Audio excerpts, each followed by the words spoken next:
বাজান আসসালামু আলাইকুম। ওয়ালাইকুম আসসালাম রাহমাতুল্লাহ। তো একটা বিষয় কিন্তু আমার ক্লিয়ার করে জানার একটু প্রয়োজন বাবা। কি বিষয়? তো অনেকজন বলে যে আপনার আমার মাঝে যে একটা বন্ডিং, একটা প্রেম, এত মানে পিতা পুত্রের যে একটা সৃজনতা ভাব, প্রকৃতি, এটার বিষয়টা কি বাজান? হকিকতটা কি দরদি? হকিকত হলো কারণ হলো দুইটা।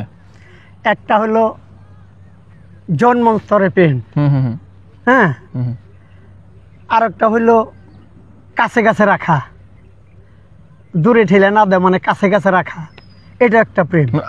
আপন করে নেওয়া, আপন করে নেওয়া মানে কাছে কাছে রাখা হলো আপন করে নেওয়া।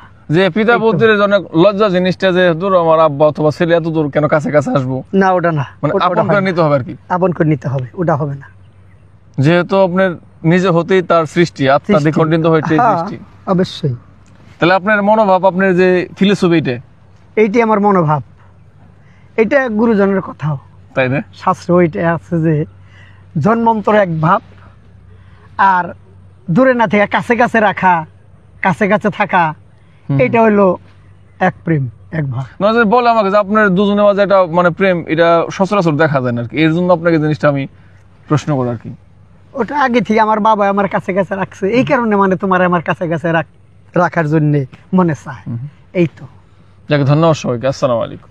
বিষয় তো অনেকজন বলে যে আপনার আমার মাঝে যে একটা বন্ডিং, একটা প্রেম, এত মানে পিতা পুত্রের যে একটা সৃজনতা ভাব, প্রকৃতি, এটার বিষয়টা কি বাজান? হকিকতটা কি দরদি?